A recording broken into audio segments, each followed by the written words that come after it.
Hey guys, don't forget the 2023 Street Cop Training Conference, Nashville, Tennessee, April 23rd through the 28th. You do not want to miss this. So far, guest speakers, Rob O'Neill, the Navy SEAL that was responsible for killing Osama bin Laden, Kyle Carpenter, U.S. Marine, Medal of Honor recipient, jumping on an IED to protect his platoon. Fox News host Tommy Lahren returns for 2023. Sheriff Wayne Ivey, Sheriff Mark Lamb, Sheriff David Clark, and more to come. You don't want to miss this event. We additionally have 20 of the country's top law enforcement educators giving you the best experience of your life. You will leave this event knowing more about your job and how to be proficient at the things you do, hands down, in any other event that you'll ever attend. I personally guarantee it. Don't miss out. There's a room code at streetcop.com for our room block, and room code at the Gaylord at Opry is where the event's taking place. Don't miss out on a discounted rate. The rate is from Sunday to Thursday. Put that in and find yourselves at a half-price room. Split it with a friend, but make sure you get there. You don't want to miss this event. It is going to be that good. If you trust me and you trust Street Cop, trust that you will leave there feeling like you've had an experience of a lifetime. 111, 110.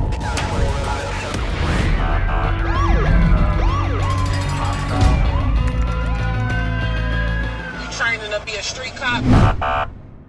Hey guys, welcome to this episode of the Street Cop Training Podcast. I'm your host, founder, and CEO of Street Cop Training. My name is Dennis Benino, and I have with me today Mark Tappan, aka K9 Mattis. So pumped to have him here. This is going to be one of the best shows you're ever going to listen to. Mark is one of us, and without further ado, let's rock and roll. So, dude, how did you get into dogs? Like, were you a dog guy before the dog thing? It's one of those that my dad used to field train labs growing up, and so I was always around like really smart dogs. And then I got into police work and was doing SWAT. Really didn't think much about canine. I was fascinated by what they do. And then I just saw the bridge that they created with the community. And I saw an opportunity to really try to take advantage of not only I saw it as another challenge, you know, because it's the commitment that it takes to be a dog handler, I think is greater than any other discipline in law enforcement. But also I loved the community relations aspect. You know what's interesting? I found out recently, I was on the road, that in the New England area of the United States, as wild as this may sound, they have dogs that track and bite, but don't sniff for the odor of narcotics. And I'm like, what do they sniff for? They're like, that's all they do. They just track and bite. And I'm like, but what do you mean? I don't understand. Why do you guys have canine units that don't detect the odor of something? Right. You ever hear that? Yeah. No, I've definitely heard about it, but it's one of those that the primary function of the dog is supposed to be the olfactory, right? There's better weapons just for detention of someone. You know, a taser is pretty good when both probes connect, but the senses of the dogs, you can't compete with that. That's the primary function that they serve. I wonder what the psyche is behind, or that decision making behind, like, let's get these dogs. No, you're good to bite people. You're good to track people, but don't sniff. Don't sniff for drugs. Weird stuff, dude. Which you're really good at. Yeah, it's very interesting. We actually had a guy recently, and this is good for the podcast. You'll enjoy this. I brought it up in one of my courses yesterday. We had a guy reach out to me recently and said, hey, Department of Defense donated a dog to us, and we're being told that we can't use the dog for narcotics, for establishing probable cause. And I said, well, explain. Why don't you elaborate a little bit? And he said, well, the dog from Department of Defense that was donated to us was a bomb sniffing dog. And, you know, people don't understand this, but I'm sure you are well aware that you can't untrain a dog from sniffing something. Right. So they had brought and put the dog through narcotics school. And so now it sniffs for bombs and for narcotics. And I said, yes, you now have a problem. Yeah. And why don't you explain, Mark, why there's a problem with that? With explosives, there's certain things that you can legally possess, right? Fertilizer is not illegal to have. But when you train a dog for narcotics detection, you're training that dog to alert to things that no matter what, it is illegal to possess. And so if you have a dog that's cross-trained and he's alerting to fertilizer, an explosive component, now you're taking someone's Fourth Amendment rights away from them for something they're legally allowed to possess. So that's the conflict that you run into and why you can't cross-train them. I, if I could, would reach through this computer and hug you right now, because that was a perfect response. No, thank you. It's actually a relief that people actually understand some of the stuff associated with these canines and the legalities behind them. And that was a perfect explanation. We still have people to this day who are like, yeah, we had a canine alert on the car with a bomb dog. I'm like, for what, fireworks? Like, are they legal in your state? Like, what did the dog alert on? It's not inherently illegal. But then we searched the car. What do you mean you searched it? Well, we found the gun. Well, yeah, I understand what you found. And by the way, that dog may very well have alerted to that gun. That's possible. But it still doesn't matter. It's not a good job. Right. And that's, the oath that we take is one to uphold the Constitution. And that's protecting people's freedoms. And I always took it very seriously that my dog's furry butt hitting the ground can revoke someone's Fourth Amendment.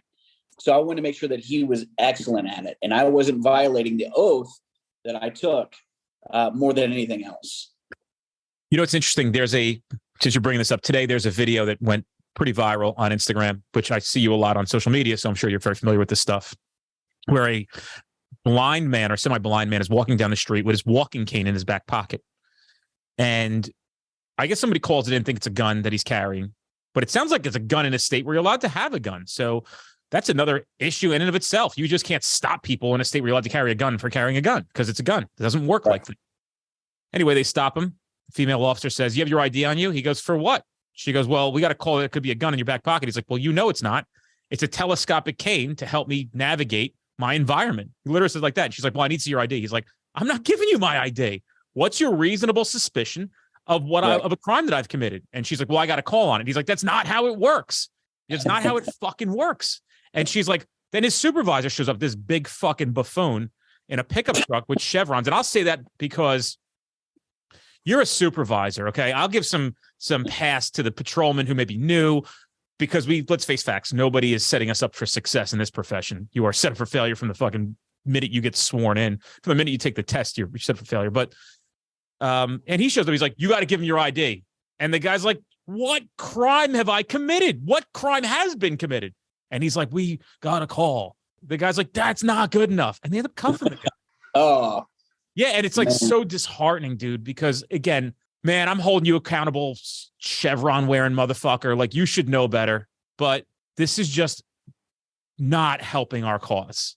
Right. And that's what we do as a training company. I don't know how familiar with us. Is like, we're just trying to fucking fix this. Like, and then we get guys and girls who are like, hey, man, you're educating the public. Like, sometimes people just give us their ID when they don't have to. And I'm like, yeah, I understand. The problem is, well, if I'm not educating, then you got cops violating the law over and over again. We're all about being proactive, right? We want you to find drugs and guns and bad people and learn Brazilian jiu-jitsu, all that good stuff. Be the best cops you can be. But you got to be constitutionally compliant. It's the rules, man. Yeah, and not only the rules, but once again, that's the oath that we take. And I'm a former Marine. It's Marine Corps birthday. I'm Happy birthday, Mark. Thank you very much. Is there such thing as a former Marine? I know there's a thing behind that. There's no such thing as a former Marine. You don't say ex-Marine. That's what you never say is ex-Marine. Former, it rolls better off the tongue. And yeah, once a Marine, always a Marine, but I'm pretty old and broken now. But my point being is that, like, I really like the Constitution. I really like it. It's what sets us apart as a country. And that's what we should be looking to uphold. And that's what we swear the oath to uphold. And that's why, you're not only protecting citizens when you're teaching these things because you're putting it out there, but really you're protecting us because we need to know the ball field that we're playing in. We're the ones we're supposed to play by the rules. It's flabbergasting to me. And it's like this boulder, right? It's huge. It's like walking up to Mount Everest with a pickaxe. And somebody says to me, like, hey, what are you going to do? I'm like, I'm start hitting this fucking thing. And I'm going to try to do the best I can to fix whatever the fuck I have to fix here. And on my deathbed, they're going to say, what did you do? I'm going to go, the best that I could, with every ounce of energy that I have to try to make this whole goddamn thing better. It's so key. And there's tons of police officers out there that crave good training. And that's what should be encouraging for you and the feedback that you're getting. If we can get the administrations to get behind that, the states even, we have a governor's initiative down here, which requires more training, but the training that it requires is watching slideshows on PowerPoint on the computer. And I'm old and I don't learn that way, right? Instead of investing Mark, nobody learns that way. You know what I mean? Yeah, well, I don't think so, but I thought maybe these young techie kids, they might. But you're right. Continue. I thought I didn't interrupt you. I just wanted to jump in there for a second. Go ahead. But you're No, right. I agree. That's what I left it there because I love what you guys are doing. I'm encouraged to see stuff like that out there. That's why I was excited to do this podcast. Well, it's so interesting. Every time we have somebody on, it seems like we're all cut from the same cloth in some way, shape, or form, where we believe in the same thing. We want to see things get better. So we make better things and do better things. And, in your space, you're doing better things as well. And you're really getting people to feel the humanity with your and the canine. What they don't realize is if you run from that dog, you're going to feel something very differently than humanity. Yeah. And that was the point, right? Is I saw that opportunity to build that bridge with the community. But at the same time, I knew that because I wanted to change things in law enforcement too. Like I wanted to raise the standard for canine. And I knew that he couldn't just be a really social dog and, hand out stickers and read books to kids, which I love that part of it. But he had to be really good at his job. And so that was, the base of everything that we did was focused on being absolutely excellent in the way that we train and deploy. And then the third spoke of that was in the way that we do community relations. But the first two, he had to be excellent in training and deployment. Tell us about you, your history, your biography, and then tell us about the dog and some of the things you guys have been through, because I think it's you're pretty well known at this point. I think people would probably say to themselves, listen to this podcast, like, who the fuck is this guy? But it's none other than Canine Mattis. Well, it's just Mark, which they might be saying that about me and, know my I was... Let's go back to where you grew up, how you got into law enforcement, what your career looked like, and how you got chosen or sought to get a canine. So I was in college and I was on academic probation after 2 semesters. The only reason that I was on academic probation was because I took I think in 2 semesters, I took 6 units of PE and I did pretty good in those. Otherwise I would have been just kicked out straight out. My goal was to be a game show host. That was as I was in Southeastern Louisiana University, close to where I grew up in Mandeville, Louisiana. I was hoping to be a game show host. Mark Summers on Double Dare. Are you old enough to remember Double Dare? My man, first of all, I want to say thank you for looking at me and assuming that I was significantly younger than I am. And this is a game that I love to play with people. I will have you know that this month on the 27th, your boy here will be 41. So Mark Summers is a very big staple in my life. All right. Best game show ever. Double Dare. I have a friend who went on it. Are you? No. Are you serious? Oh, that's so cool. Okay. So anyway, I was flunking out of college and, I have a background in martial arts. I was very disciplined in the things that I like to do, and did pretty well. But in things that I didn't like to do, i.e. school, at that point, I wasn't doing well. So I lacked discipline, responsibility, things like that. And there's one of my relatives, my uncle, is a former Marine, and he is a great leader. He's magnetic.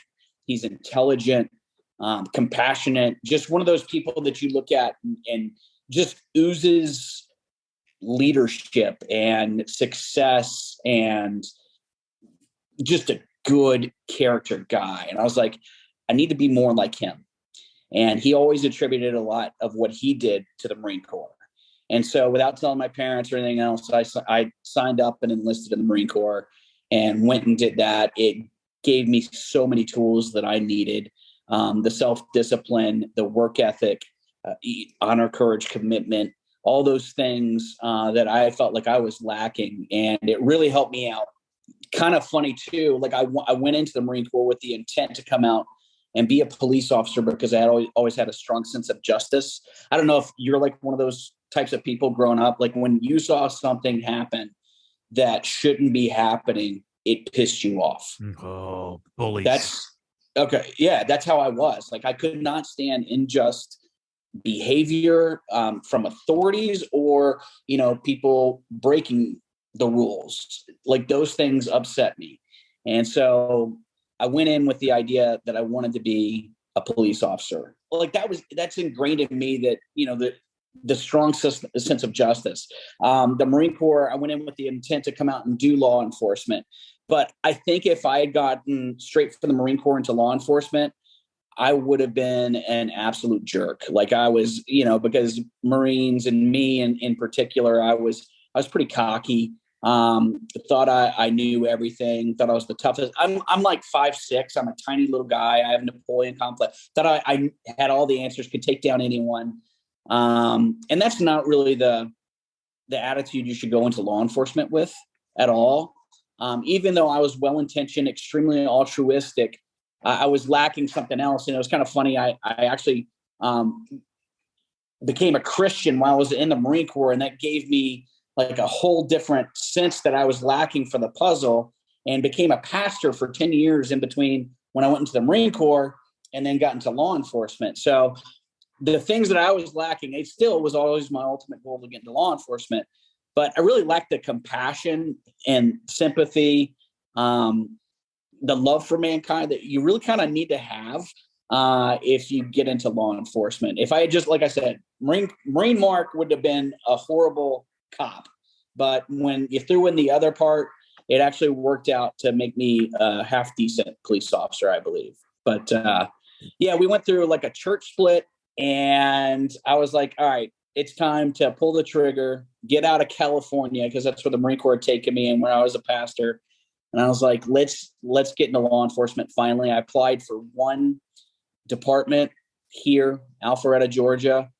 There was about 300 people. You know, this is when I don't, back in the day, everyone wanted to be a police officer, get into law enforcement. There's about 300 people. They were hiring 6, and I ended up getting one of the spots. So moved my family across the country. I had a wife and a young daughter, and moved from California to Georgia, got into it. And really, I've loved every second of it. And as my career went on, the love for law enforcement grew. As I learned more, it grew. As I did different things, it grew. There was one stint where I was doing UC work. Didn't like that for a year because I suck at it. And like in a year, I made 0 arrests, and that is not me at all. Mm-hmm. And so it's all on me. I just didn't know what I was doing. But I did SWAT, patrol, and K9. And I can say by far, K9 is the absolute best job on the planet. And I love it, and I miss it because my dog retired last March. So it's been hard since then. But at the same time, now I'm a road supervisor, and I love that. Like the chance to interact with younger officers and kind of impart to them maybe wisdom or where I've screwed up, or, you know, just ways to do the job better. I love that part of it as well. Man, it's just amazing how all of us come together. You are clearly cut from the same cloth. Like I've said, I don't have a better analogy for that. I'm learning more about you as we go, and I'm like, oh, he's one of us. Because, you know, dude, you've been around long enough. This will be 21 plus years that I'm in this game. There are police officers and there's us. And I'm not trying to separate the two, but sometimes you have to choose yourself of being different than everybody else. And that difference is people who care. And oddly enough, it's interesting in this profession that if you care too much, you're criticized. In a position and a profession where you need to care the most about other human beings, if you care too much, if you take your job too seriously, and I don't mean serious in this fact where you're going to make people like, you're going to tase people and like not that kind. I'm talking about where you do it professionally, you do it to the best of your ability. You want to make sure that when people are done encountering you, they have a good taste in their mouth for law enforcement. And oftentimes it's not hard to take the pulse of where you are in the community, because I can't tell you how many times somebody came up to me and said like, hey, you're a cop in so-and-so, right? Like, yeah, you're like, that's me. They're like, hey man, I just want to say like you came to this incident and I thought you were so professional and so polite and so kind. And I had a girl one time, I've told this story before. I was out drinking, which was a shocker at that time because I didn't know. But she said, are you a so-and-so cop? And I said, no, I'm not. She goes, no, I know you are. I said, how do you know that I am? And she's like, well, now I know you are. I go, well, yeah, obviously got me. I didn't want to, I don't know his friend or foe. I'm trying to live my life. And she said, not too long ago, I don't know if you remember this job on Brown Avenue. We had a medical episode with my father, and it was pretty significant, pretty serious. And my son, who's 5 or 6 years old, and I wasn't a dad at the time, so I didn't have like really good dad skills. Now I got fucking crazy good dad skills. I'm like the best fucking dad there is. It's awesome. So yeah, but I'm super competitive. Maybe we can compete at being the best dad. Dude, bring it on, motherfucker. I'll show you my garage. I got fucking quads, dirt bikes. I can't stop. Oh, crud. Okay. I got a guy came to my house last week to help me clean I have a big property, so he's helped me clean my garage and the shed and stuff. He's like, hey, papi, you really love your kids, huh? Everything here's for kids. And I'm like, well, that, and I had no childhood. So I'm trying to relive that. But anyway, she said to me, it was chaotic. Everybody didn't know what to do, but you actually realized that the EMS had the thing on scene. You sat down and played toys with my son for about 10 minutes. It kept him distracted while they had to work on my father. And she goes, one of those things I saw that I never thought I'd see from a cop. And you didn't have to do that, but you did. And I just want to let you know that it meant a lot to me that you went out of your way to sit down and play toys with my kid. Right. And I tell that story because I want to inspire others to act in that same manner, taking that extra 5-10 minutes to sit with that kid and play with that kid. Put yourself in that kid's shoes, how terrifying it must have been to experience that, especially as a dad now, knowing the psyche of children, how fragile they are. Be amazed how far a little compassion can go. It might be uncomfortable for some folks, but to get down and maybe color with a kid for 10 minutes would mean the world to them. To encourage in that same realm is the fact that, and this, is we deal with chaos and tragedy on a regular basis multiple times during the day. And one of the hardest things to do as a law enforcement officer is to become complacent, let tactics slip or whatever, or not realize that in those moments, what is absolute normalcy for us is complete and utter chaos for the people that are going through it. And even though we may be calloused and hardened because we see it all the time, it's trying to put that compassion on, like you're talking about, and see that there's a kid there and trying to make that experience not as traumatic for them means the world. So I love that. I love that story about you. And I think it's one of the things that I try to stress, and it's so hard to do. It's not normal to go through the things that we go through on a regular basis, but somehow we have to hold on to that normalcy and help others, in that moment of tragedy. So in their time of need, man, you're there for that person. And like, it's, I guess it's uncomfortable to do things like that at times, but you have guys, just be mindful of your coworkers who are saying things like, oh, I don't touch people. I don't shake hands. I don't hug nobody. Right. Like, I'm like, bring it in for the real thing, man. And like, just some people know, like, hey, it's an unfortunate set of circumstances, and I'd be honest with people, like, look, I'm not going to be here beyond this. Here's some resources. I've had a lot of people thank me on duty, off duty, recognize me and saying like, hey, I just want to say thank you. And like, cool. You were real, but guess what? Old Den Benino was a fucking dick sometimes too. And that had to do with that had to do with the immaturity thing, man. I was a young guy getting on. I was trying to find myself, and I had no big brother or sister to guide me. I was being trained by people who were cold. Right. Yep. And that's typically what happens. And we had to figure out, my friend Vinny gave me one of the best compliments ever. He goes, you came here and you did things differently. People don't like that. He's like, but it was actually the right thing to do. He's like, people don't like that you did things differently. And what I meant by that, like lawful consent searches, right? Yep. Kindness, all those things. Dude, I was a hard charger, right? Like anybody you ask will tell you that I was the guy you wanted to be out on the road with. But I prided myself in the men and women that I worked with who were just like me, in the sense that they were good people. Mm-hmm. They were good cops. They were tough cops, but they were fucking phenomenal human beings, and they could talk to anybody. You have those guys like, hey, my friend Brian Vella, and I'll give him credit here. I mean, he he could talk to anybody. Now, his style of talking, the style of talking that I did were two different things. Brian Vella used to make me laugh because how he talked to people was, he was so loud, but he was so compassionate at the same time. So it's how he did police work. He'd be like, here's what we're going to do. We're going to put the lock on your door. We're going to screw back in for you. No big deal. Bing, bang, boom. You're going to rest easy tonight.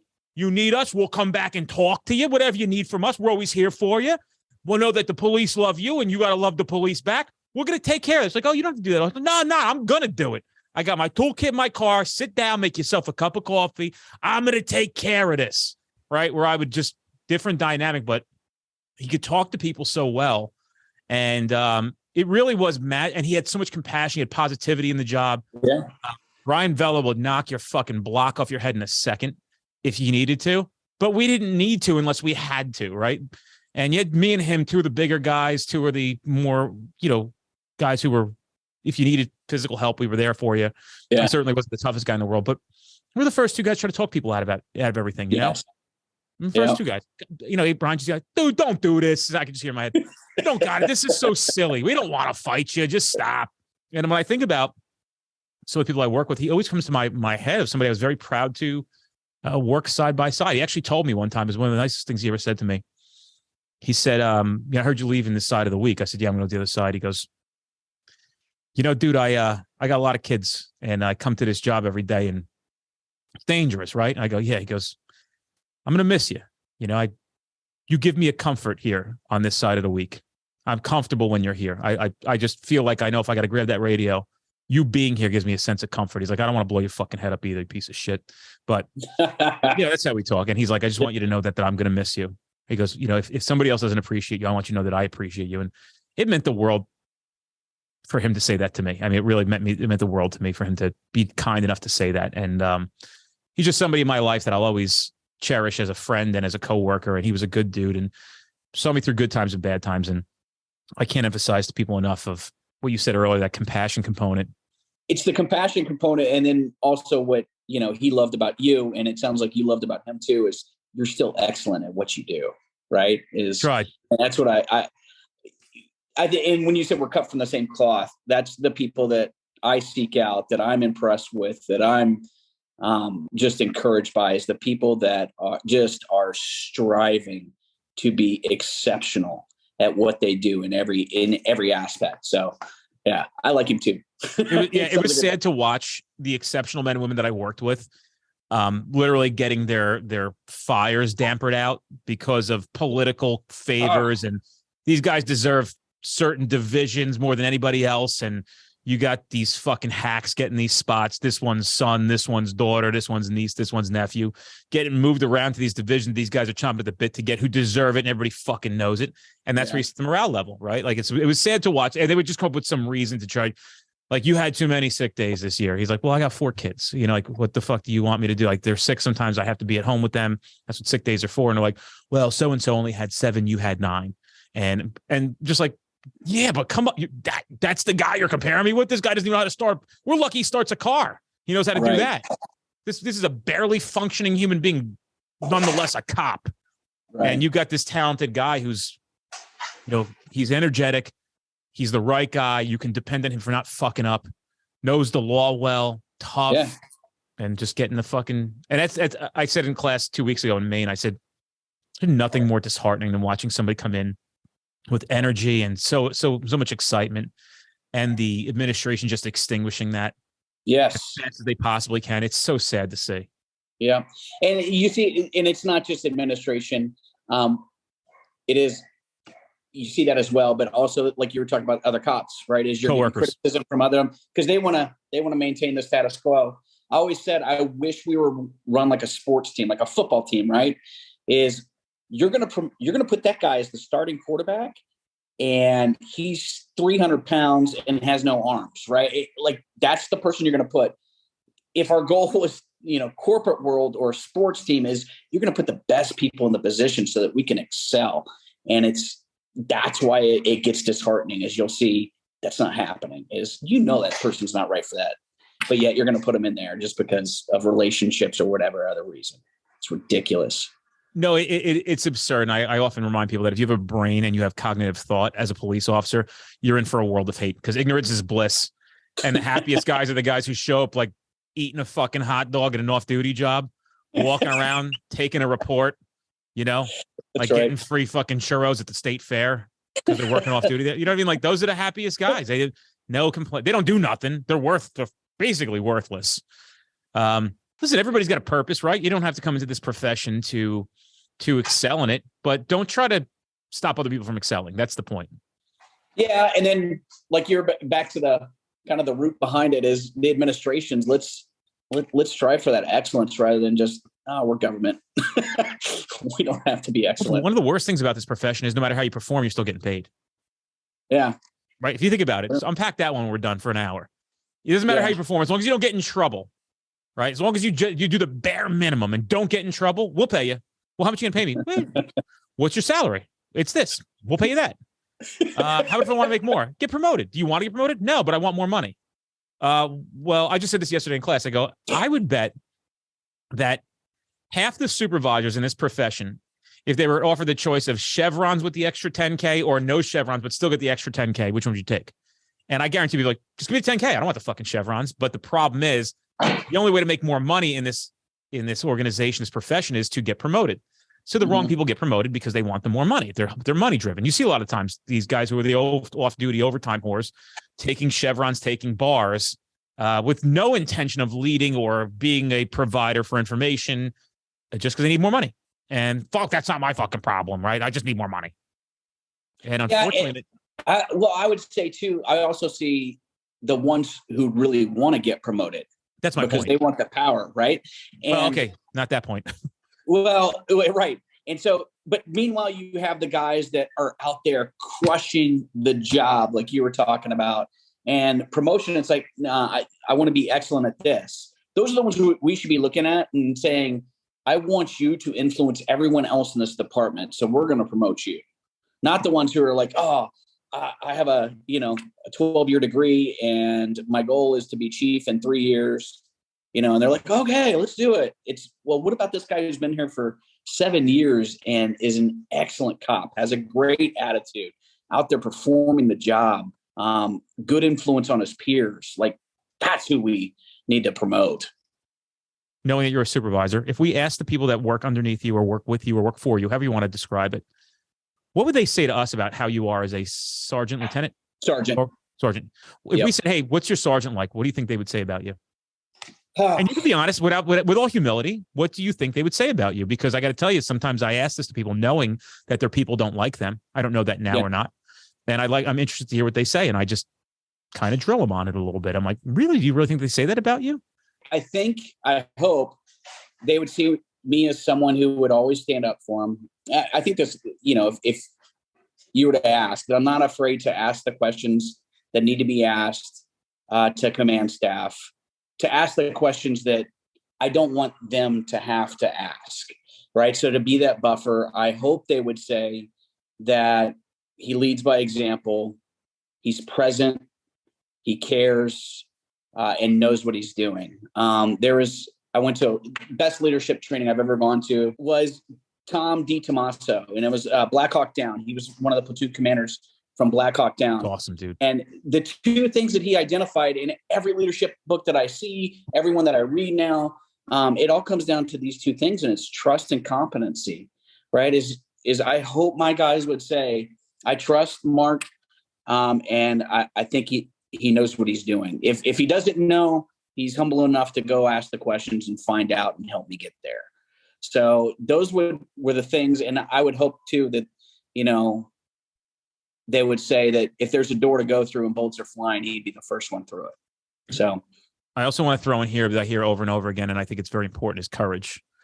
Leaders have courage. And it sounds like you do. You're going to go talk to the command staff on their behalf and ready to take the beating across the face if you have to, but still courage to stand up for your men and women who work underneath you. 100%. That to me, that's one of the most important things as a leader, is that you can do those, like that you're willing to take those weapons to get the mission accomplished. Right.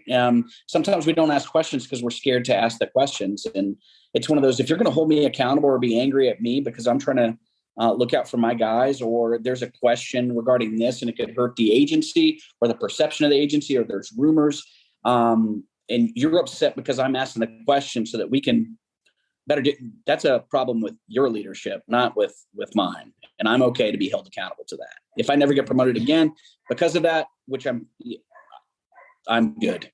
Dude, I honestly admire that you are showing that kind of courage to your own detriment. And I would say that a lot of people at this company, to their own detriment.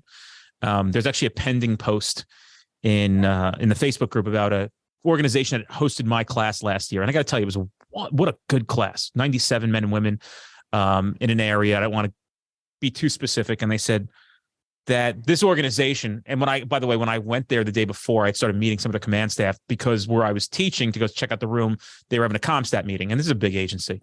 And I got to tell you, I didn't feel the love, that's for sure. It was kind of like, who the fuck are you? And in my head, I'm like, whatever, dude. Like, if you're in that kind of place where you don't have enough humility, and you have no idea who I am, you don't know what I make for a living, you don't know what I have. And I'm not going to sit here and play comparable, because what I'm achieving versus what you have achieved, I would certainly say if we put it on the table, you would probably have a lot more humility because, you're in your little space now, but I've shown up and you guys just don't know who I am, which is fine. Well, essentially, after I said the things that I've said that I do say, and there's a lot of cursing in my classes, and you could imagine, and some vulgar humor. And I just find it comical, right? People are just like, he cursed too much. Literally, their thing was he cursed too much. You all watch fucking Pornhub every single goddamn day. The hypocrisy. Right. Could you imagine what some of these people are doing in their personal lives, which is their business? But you know what I mean? Like, it's just so insane. And what it said was, oh, well, organizations are looking to host us, but they're reaching out to them and they're saying, oh, well, we don't host him anymore because he cursed too much. And these organizations are believing the command staff of this organization. And by the way, dude, like, with all humility, with all honesty, like, it wasn't bad, right? It just wasn't bad. I think it's just in a very religious area. And you probably had people who are associated with that religion. And I guess they don't like the F word. I don't know. Right? I don't know what to say. But my point is people are being failed because of bad command staff issues. And, as a leader, I have to have courage to show up and deliver who I am with authenticity. And it may not make everybody happy. As a matter of fact, I know it's not going to make everybody happy, but you know what? It's who I am. It's what I stand for. It's what I believe. So when I'm in class and I say, I think you're wasting your time and we're wasting a fuck ton of resources by sitting on the side of the road and writing tickets all day. There's just better things to do than papering the world with excessive, crazy fines for the things that you do when you're off duty, but get away with it. Mm-hmm. So let's not be hypocritical, and let's spend our time, energy, and effort to try to find people who are wanted for raping children, people who are smuggling large-scale contraband and narcotics, people who are taking advantage of your mother and your grandmother and burglarizing homes and stealing cars. I don't know. Call me crazy.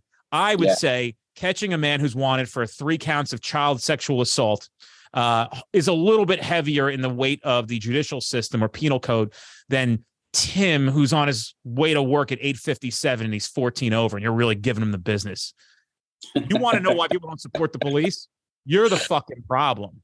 Well, and that's what I was about to say is, and if you ask the public, I think they would agree with you 100%. Like, the resources should be dedicated towards this, not this. So, yeah. Well, they didn't like that. I imagine they found out that I was probably telling, because one guy's like, hey, the guy in the class, a motorcycle guy, he's like a ticket Nazi. I go, no, maybe somebody needs to tell him that his work is futile. His efforts are fucking, and you get these guys who come out, they're like, I can show you that traffic enforcement reduces crashes by 18%. You're like, just shut the fuck up, dude. Like, just stop with your 3 friends that you found at some association where you guys just talk about how you can hammer people more. It's just nuts. So you don't offer a traffic citation course in your... Well, we honestly, dude, we actually have traffic. So funny. Wait, you're going to like this. So one of our newer guys as an instructor at the company, who I like, I'm very fond of him. He knows traffic law well because he was into traffic and, DUIs, DWIs and all that stuff, which is fine. I mean, that's important stuff, right? He saw the light, and then he became like a big, like, proactive getting criminals. He was teaching his class. He's like, use this stuff to catch criminals. It's going to be a fucking hammer hand job. And I'm like, all right, listen, tone that down a little bit, because you understand something. We are a business, and it just because this is who we are, what we believe in, what we think should be doing with our time, energy, and effort, it doesn't mean it speaks to the souls, thoughts, and minds of those who do want to write tickets. I stand in my position. They can stand in theirs. But at the end of the day, we can still come together and say, you're a cop, I'm a cop. I love you no matter what. I'm going to hug it. We'll hug it out. You do your thing. I'll do my thing. I won't knock you for years. But you want to come to our world. This is how we feel. We feel it's better that way. It doesn't take any skill to write tickets. It takes no skill to write tickets. It's a fucking joke, right? It doesn't take any skill to write tickets. I could teach anybody in my office right now how to look at the screen on a radar and, like, see when the car comes down the road. It says 25 here. If it says 41, he's doing 41. What else do I need to know? That's it. Number 1, I'll put the back lights on. Number 2, I'll put the other lights on. Number 3, I'll make the siren chirp. What do I do then? You think you got that part down. You pulled over for, right? Yeah. Registration, insurance, license. Yeah. What do I do then? Scan their license, press the button, hit print, hand it to them. They're free to go. Do I need to look for drugs or guns? No. That's irrelevant. That's not important. That's stuff that guy's going to go commit a homicide, or there's a kidnapped victim in the trunk. You know how many times we have our interdiction guys who've knocked down 125 pounds of weed, 50 kilos of coke, and they have a ticket in the car from an hour earlier from a trooper somewhere for speeding or, like, failure to maintain lane or some shit. Yeah, right? yeah. All those guys are like, they had 10 kilos in the center console, right? Like in a bag. And they're like, what? Like, how did you not? There was one we had, one of our guys found 125 or 150 pounds of weed, or 250 pounds of weed in the back of this F-150. And they called the trooper from like 3 hours earlier, and like, he had 250 pounds of weed in the trunk of the car. Did you even pick up on that at all? And the guy's like, I write tickets. Right. But the bottom line is like, if you're listening to this and you've had no perspective of what police work is, that's why we're here. You're sent to an academy, and nobody goes to an academy to learn how to catch bad guys. Right. But you're certainly taught how to write tickets in the academy. You know how to write a ticket when you leave. Yeah. And that's, it's so frustrating. And I think you said it earlier on as we were talking, is when they put the badge and the gun and send you out on the streets, you're so ill prepared to do the job, Dude, and honestly, I'm going to reveal this to you. Dangerously. Like, I know you had Tim Kennedy on. I don't know if he knows the lack of physical training, defensive tactics, or whatever you want to call it, control techniques, training that the average police officer has or doesn't have. It is scary. Oh, it's terrifying. And, I honestly believe it can be fixed. I know how to fix it, and I'll reveal it to you how it's going to be fixed, because I know that nobody can put it together in the way that I believe I can. I'm going to tell you what it's actually going to have to be, and it may sound fucking nuts. And I put a lot of thought into this. Essentially, Mark, no bullshit. It's going to have to be, you're going to the academy. You'll have your drill instructors for drill instruction, maybe some, hopefully we eliminate PT altogether and just do Brazilian Jiu-Jitsu all the time. We get rid of the sticks. We get rid of the dumb shit. Just BJJ. Every session is replaced with that. So that's got to be in person, but maybe it doesn't. You could even maybe take it on an online platform. But I think at some point you're going to have a police academy be online learning. And the reason I say this, as nuts as it sounds, because you're like, what do you mean online learning? It has taken me 10 years to find 40 plus instructors who are experts in the field that they are experts in. Mm-hmm. There is no way on earth at every police academy that you may even get one expert on one topic out of the vast array of topics that you are being taught on how to do things. So why would you not learn from the best? You're going to go fucking take basketball lessons from my 9-year-old son, or do you want to learn from fucking Jordan? Right? Yeah. Why would you not learn? Why do you think masterclass exists? And all these, why do you think these experts write these books and have these online programs, you go to these conferences? And it's because that's who you want to learn from, not fucking Steve, who's friends with the academy director and got him a day off the road because he hates being there. And he's teaching you, I don't even know what, like, motor vehicle stops. He's got you on the driver's side of the car. Tactics are horrible. And that's what you're getting. So in my mind, I'm trying to rack my brain of like, how do we get the thousands and thousands and thousands of cops that get trained every year, the right training at the inception, and at the same time have a business? Because when you understand business, we need the money to grow and do all these great things. And it would have to be a lot of money per student. It would be thousands of dollars per student. But what do you want to invest in your people? Well, how are we going to do this? You're saying go in and hit like the play button. I would say hitting the play button on one of our instructors or anybody who's qualified. I'll give ACIT interdiction. Bauer Brown is a phenomenal instructor. He's going to be teaching at our conference this year. Hit play on that, or Sean Pardese or anybody, or Mike Connor, all these guys who I know in our realm who are phenomenal instructors. I'd rather listen to a 3-hour recorded video of Mike Connor telling you about how to do interdiction, showing his MVR stops, than Steve, whose best arrest was 18 grams of marijuana. Right? You know what I mean? Like, and then like he had to do it because it's on body worn camera. Right. So to me, it's like, well, you're saying it can't be in person. No, it can't, unless you're going to have 3 academies in the country that everybody's going to have to fly to, like a FLETC and go to, which are never going to happen because nobody's going to relinquish their castles. Right. Police academies are like playgrounds. They'll never give them up for the better cause. Right. You know what I mean? They just won't. State funding and all that other. Let me ask you, were you Maine? Is that where you worked? I'm in New Jersey, brother. New Jersey. Okay. I should have guessed. We have this scenario? This is the only defensive tactics that we did. It was the big culmination, and they give you like a little foam bat. It's supposed to replicate an asp. And then you got some dude dressed up in the red man suit. He's Yeah, got, we like, talk a about this all the face time, mask, dude. Yep. right? He's 6'4", 280, right? And they're like, all you can use is this Nerf baseball bat. You must subdue him. It's crazy, dude. Are you freaking kidding? I'm like, can I just drop the Nerf baseball bat? Because I don't think it's going to have an effect on the large man. And can I just go to work? Can I do that? Nope. You have to use the Nerf baseball bat, and that'll teach you how to be a good defensive tactician as a police officer. Did you have that scenario? Oh my God, yeah. That's universal. Like this is how we learn. Okay. We had a guy get promoted, and they said we didn't carry batons. So everybody dumped the asps. We had this guy who's got promoted. He's the type of guy that got promoted, and everybody's like, "So who's hiring?" This guy came out number one.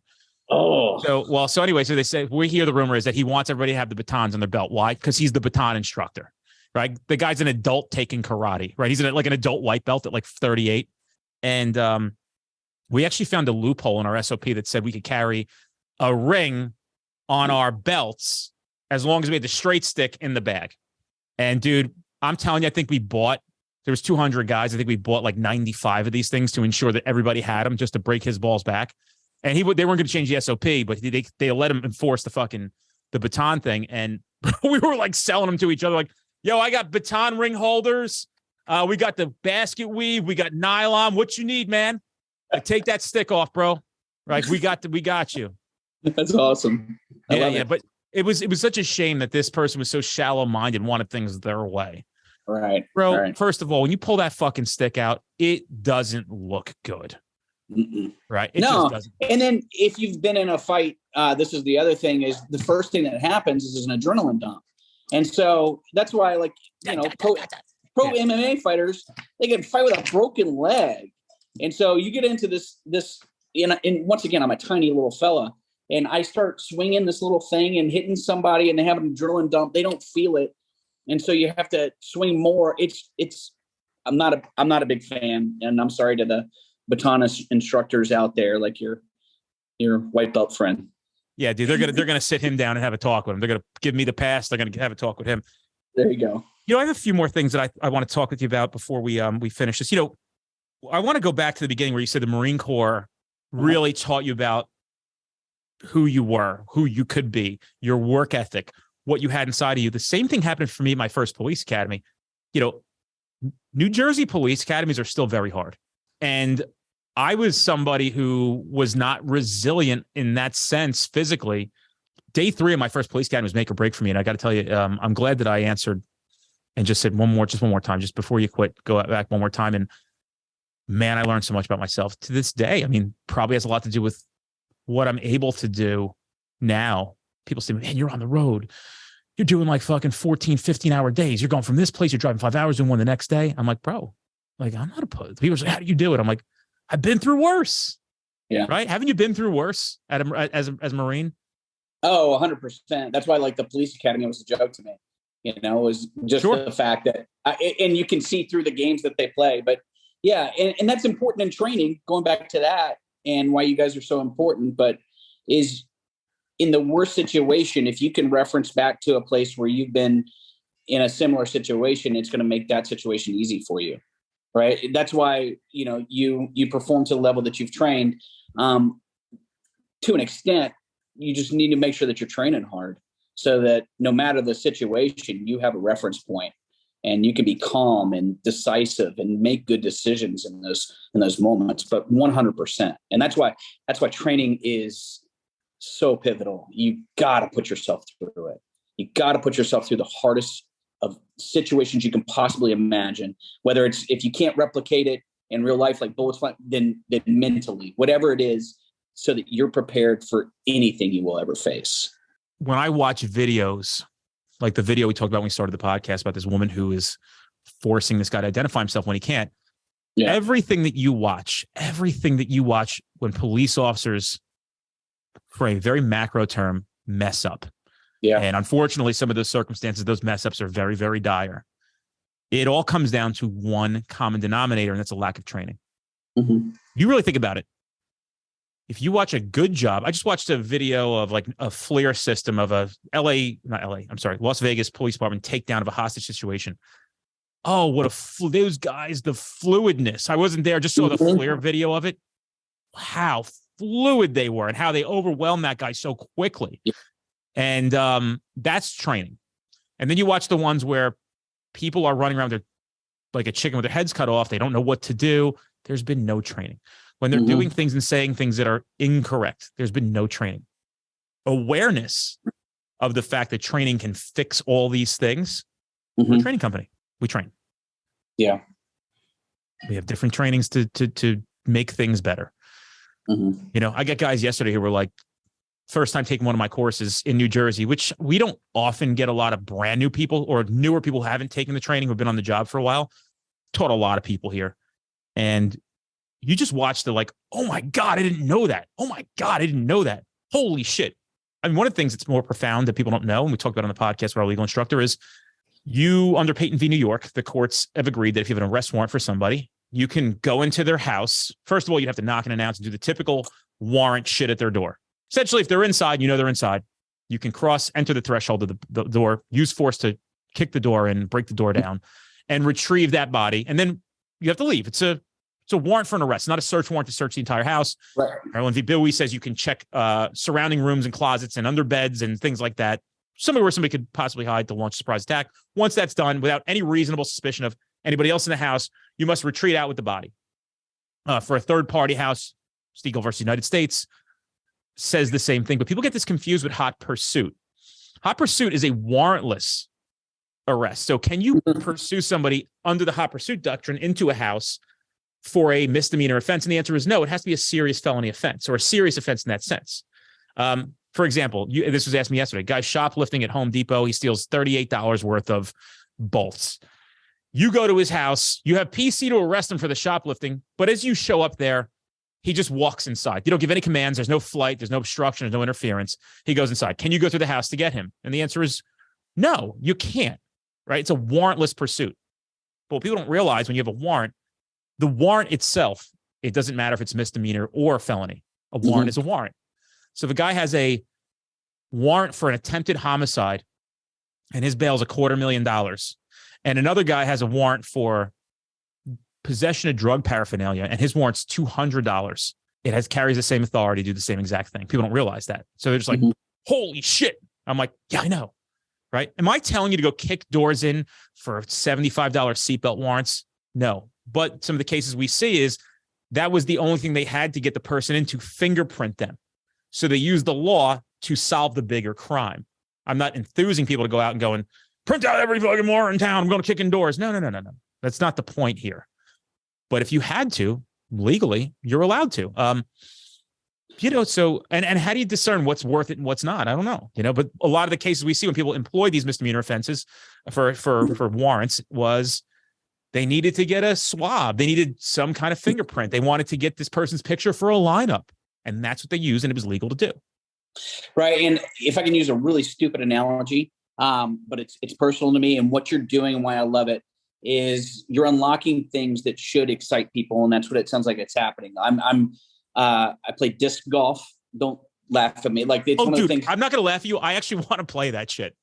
Bro, let's go. Like, it's so much fun. But like, as I'm learning little bitty things about weight transfer and how to make things happen, every once in a while you'll hit a throw and it'll go so much further and it makes you want to do it more. I assume it's like I suck at golf, but when you hit that perfect drive and you're like, this is why I do it, right? And in the police work, people get into it with the right reasons, I think. And then, like we were talking about earlier, they get busted down by administration or coworkers or whatever that make fun of them for wanting to do the job or be excellent. And what you guys are doing, or good training does, is it unlocks those little things that is like, this is how we find the child rapist, right? This is how we're effective in our job. It's like hitting that perfect drive or whatever, and just it unlocks things. This is how we can be better and better. And that's what, as leaders, we should be doing for our people is teaching them those things, is giving them the opportunities to see this is how you can get so much better and see the passion grow and want them to do a better job. And dude, I got to say, there are more agencies than people really know about that actually support this kind of police work. There are a lot of them out there. People think because they're in their one spot, well, that's not how it is. These guys are blowing smoke. Guys, I'm telling you, like, there are a lot of agencies. There are chiefs, there are sheriffs, there are captains and patrol supervisors who are very, very much behind their men and women going out and doing police work. Yes. You'll have to find them. They're not going to come to you. It's like Hollywood. You think people just get chosen to be a TikTok star? No, you got to have a fucking dog named Mattis. Correct. Yeah. And you got to do funny shit with them. And that's how I know that you're a creative dude, because you ever think you missed your calling a little bit in some sense? No, I think I'm doing exactly what I'm, supposed to do. And it's funny, the things that it's leading to and the opportunities it's leading to has just been a lot of fun. And like you, right, is when you're excellent and you find passion and you throw yourself into it, is it leads to bigger impact. And hopefully you're trying to do it for the right reasons and make it, because one of the things I always want to do with Mattis was I wanted to raise the bar to how canines perform. Like, that was one of the biggest things. Like, I know I do stupid videos and everything. No. Listen, man, I think they're good. I'm okay with it, because at the same time, he's a really freaking good dog. Like, he is exceptional at what he does. And that's where I want people to say, okay, that's the first step, is really being good at what you do. And I chose a really good dog, which makes me look smarter.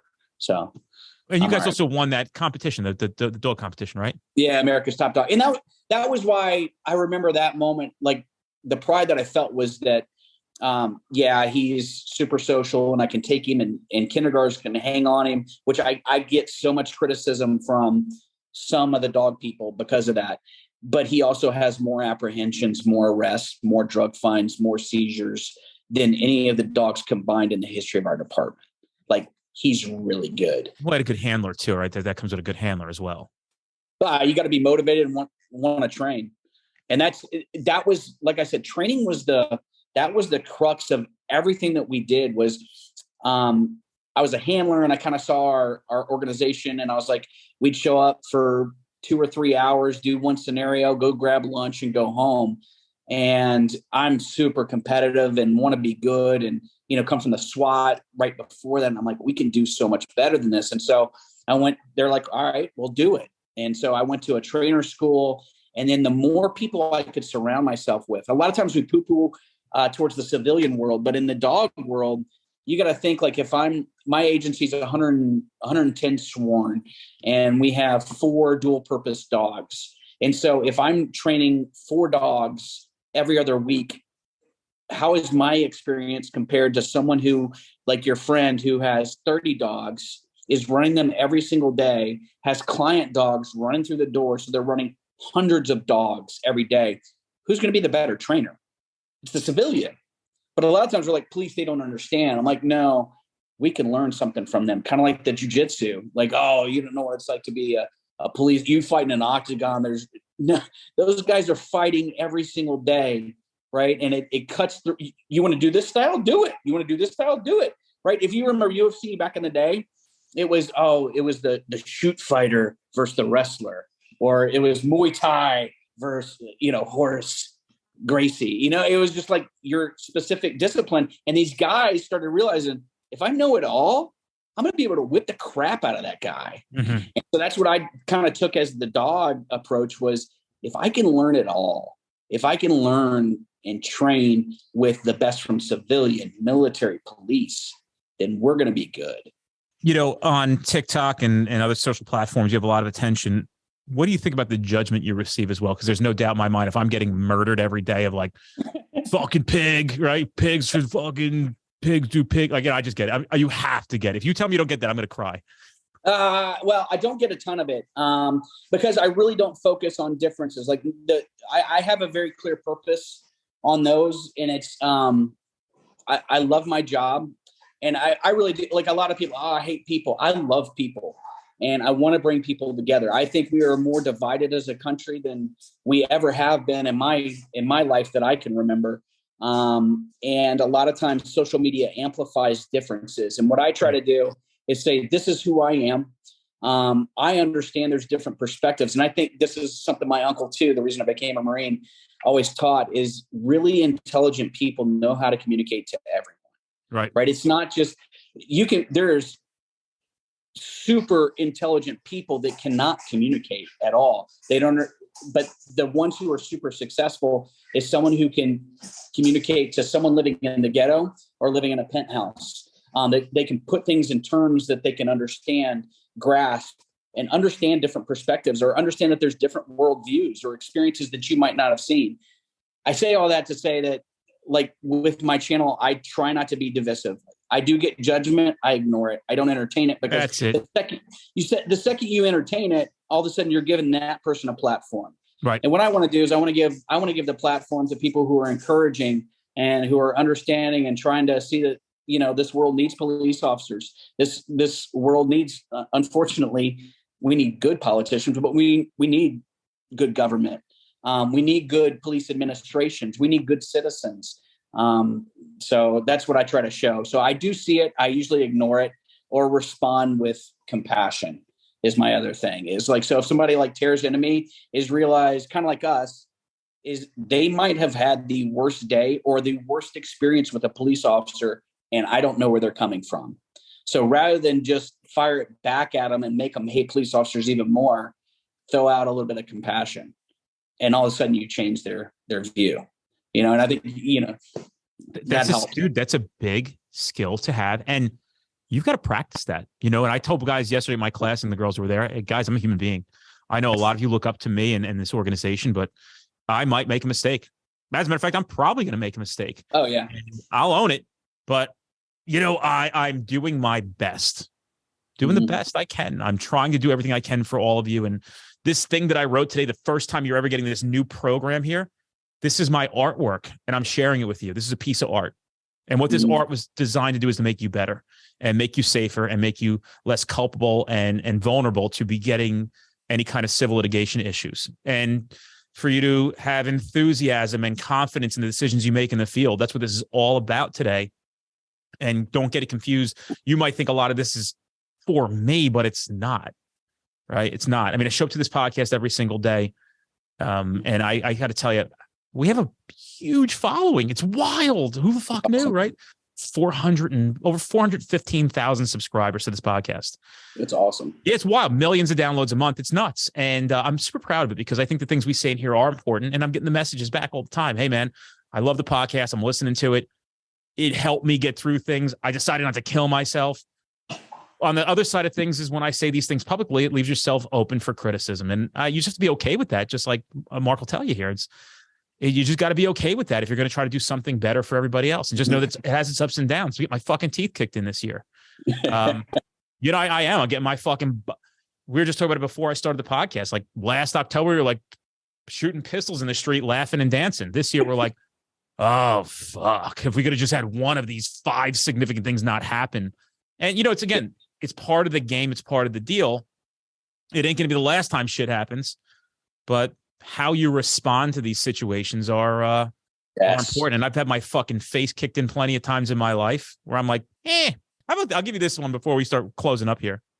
In New Jersey, we didn't have the automobile exception. What's with this, Mark? I did not have the automobile exception. We have it now. We got it in 2015, but I started in 01, right?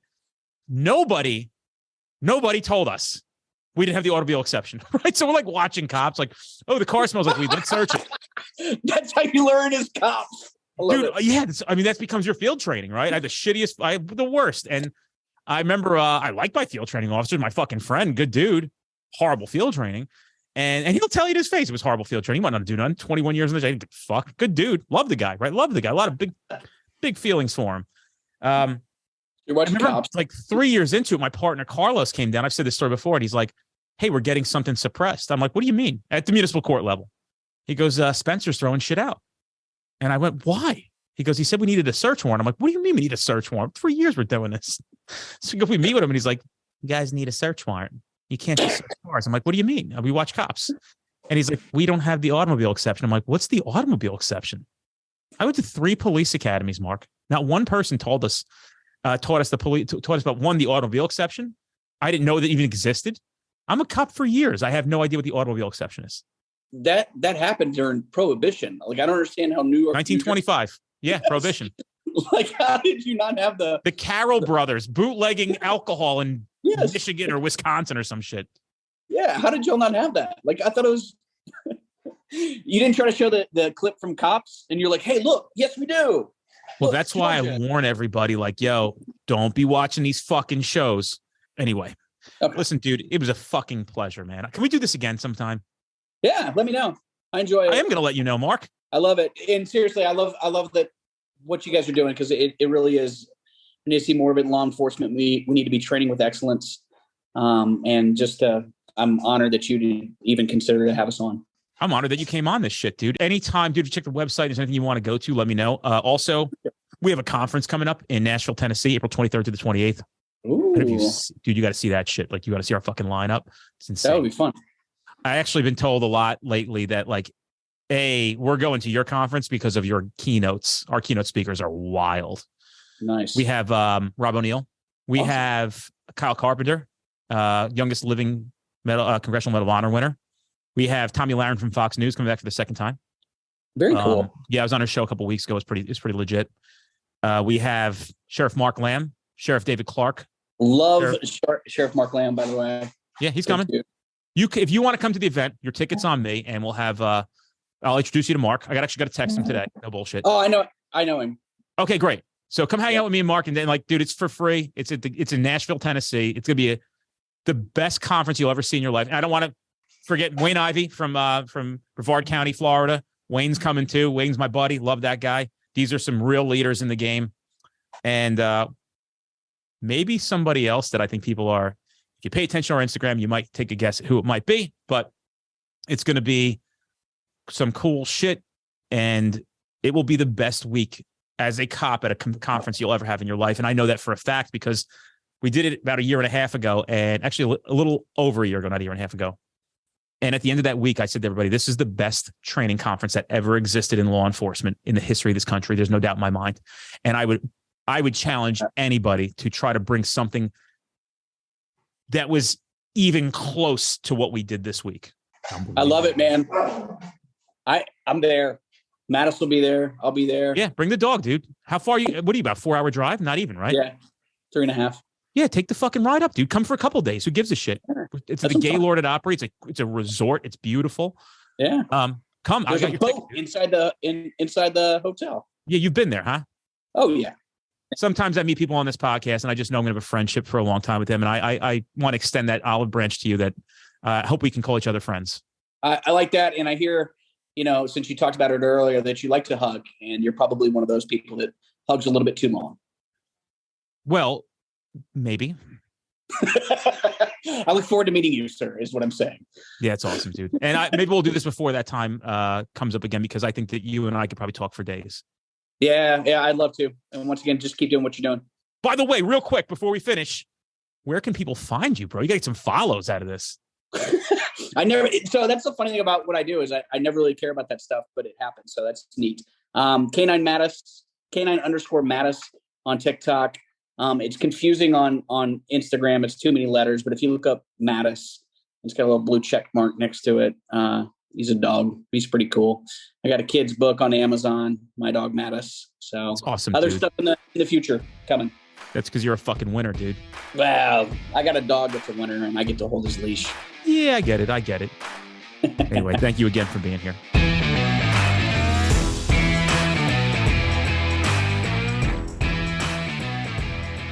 Guys, if you're in an area where you're trying to get to our classes, but we're not close to you, fret not. We actually have on-demand training at streetcop.com. You can take that course online right now, and then you could attend that training in the future at no additional cost. You can redeem your voucher, so you get 2 for the price of 1. We don't want to deny you the ability to take this training now, especially knowing that it can keep you safe, at a very minimum, putting bad guys in jail where they belong, and at the maximum, going home to your family. Check out streetcop.com for that offer.